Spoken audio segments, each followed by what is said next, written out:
यात्रा जनता जी में और आज हमें उरई विधानसभा में और ये उरई विधानसभा के विधायक है दीनानाथ भास्कर जी। और दीनानाथ भास्कर जी का जो पॉलिटिकल करियर है वो तो बड़ा उतार चढ़ाव सा रहा है। हमें पहले वह थे काशीराम जी के साथ थे और बीएसपी के फाउंडिंग मेंबर थे।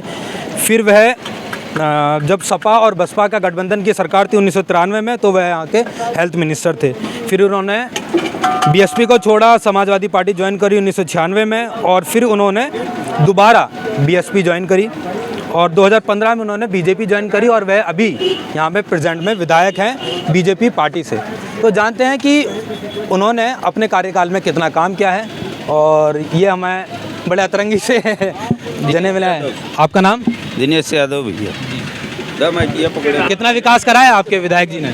कौन विकास? विधायक जी ने कितना विकास जी हाँ जी, वो तो हमसे लोग से मिल ही नहीं रहे हैं, देख ही नहीं पा रहे हैं हम लोग उनको। इधर ही से जा रहे हैं, शीशा लाग करके चले जा रहे हैं, चले आ रहे हैं।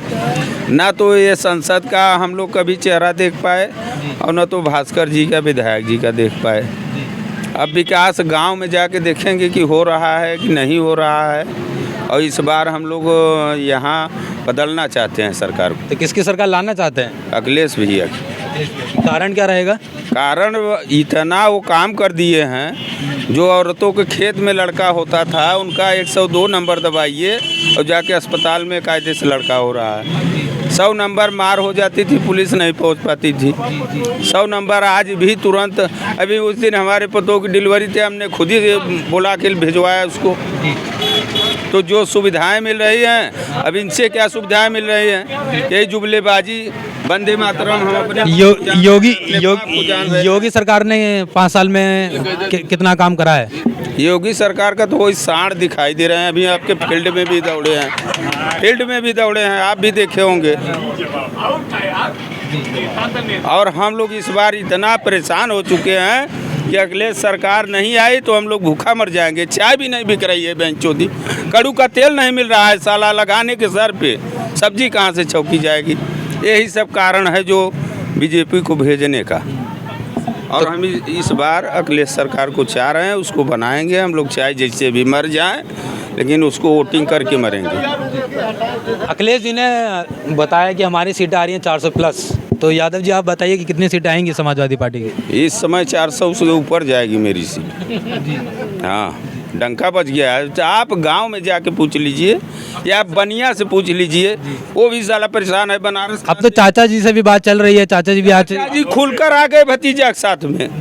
चाचा कौन रोकेगा? चाचा भतीजे का। तो अब क्या होगा फिर? अब क्या होगा माहौल एकदम डंके की चोट पे सरकार बनने जा रही है और बनाएंगे हम लोग। तो क्या कहेंगे अखिलेश यादव को? अखिलेश यादव से संसार सुखी रहे, जिस सरकार से उसको सरकार चाह रहे हैं हम लोग। अच्छा, क्या गलती थी उसकी अखिलेश यादव जी की जो उनकी 2017 में सरकार गई? उनकी गलती नहीं थी, थोड़ा मनबादी हो गए थे आदमी लोग, अपने मन का सब चाचा भतीजा का झगड़ा दिखा दिए।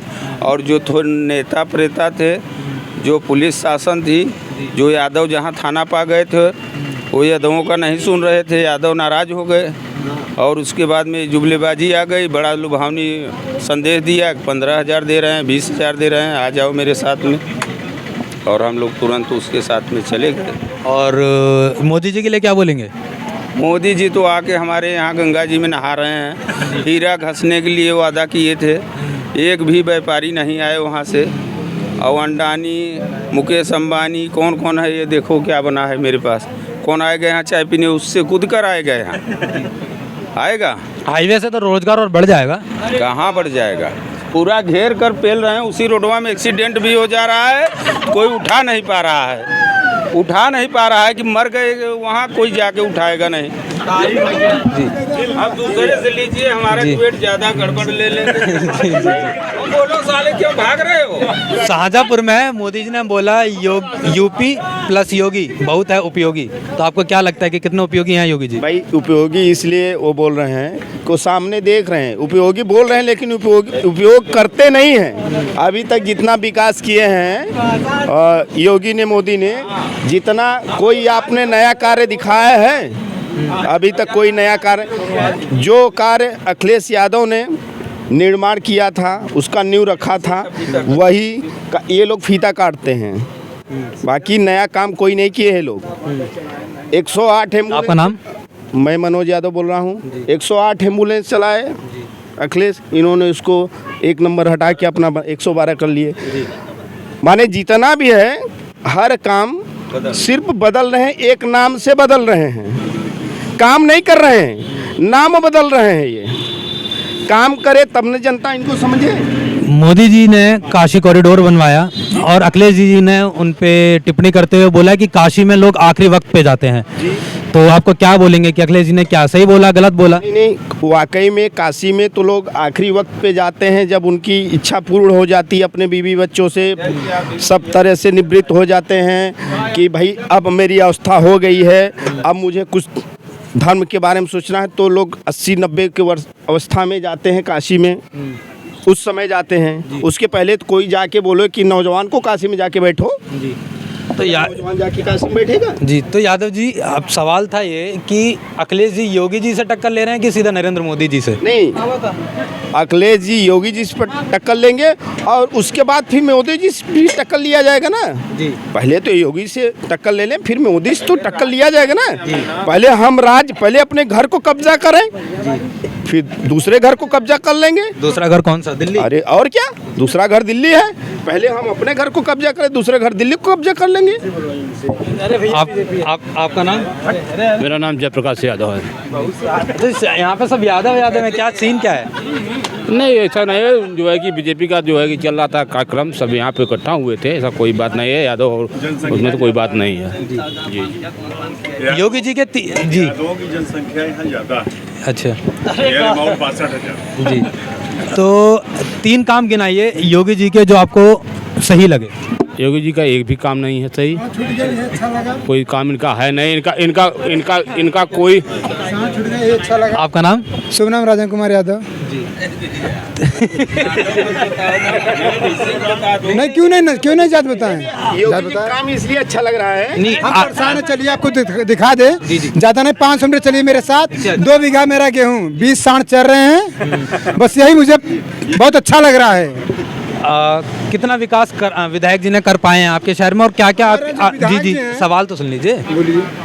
कितना विकास हो पाया और क्या नहीं हो पाया जो उन्हें करना चाहिए था? जी, आप साथ में 200 मीटर चलिए, चौराहा पे मैं दिखा दूँ आपको क्या विकास हुआ है। साथ में चलना है, अगर चलिए तो वहाँ साथ आप खड़े हो पाएंगे, तो आपको इस पर मास्क लगाने की ज़रूरत नहीं पड़ेगी। इतना ज़्यादा कोरोना वहाँ हट गया है। अच्छा। चलना चाहेंगे? नहीं, अभी चलेंगे आपके साथ, टेंशन नहीं लीजिए।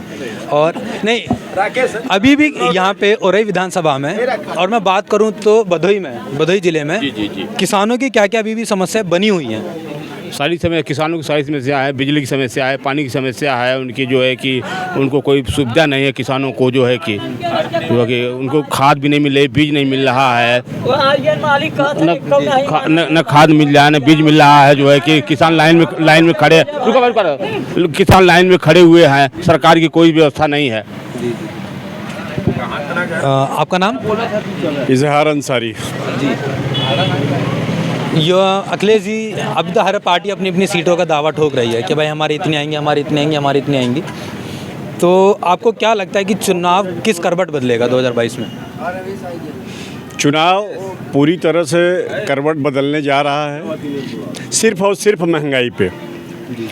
अखिलेश जी इसके पहले थे, जो उन्होंने कार्य किया था सिर्फ यादवों के लिए नहीं किया था उन्होंने, लेकिन बदनाम उनको किया गया कि ये काम सिर्फ यादवों और मुसलमानों के लिए कर रहे हैं। जो कि सच्चाई ये थी कि लैपटॉप जो बांटा जा रहा था तो उसमें अमित मिश्रा भी थे, राजन सिंह भी थे, प्रेम ठठेरा भी थे, ये सारे लोग थे। ऐसा नहीं है कि सिर्फ इजहार अंसारी और बच्चन यादव को ही मिल रहा था, सारे लड़कों को, लड़कियां को, सारे समाज के लिए उन्होंने काम किया था। लेकिन आज जो अखिलेश यादव जी की जो ज़रूरत है और सिर्फ महंगाई पे है।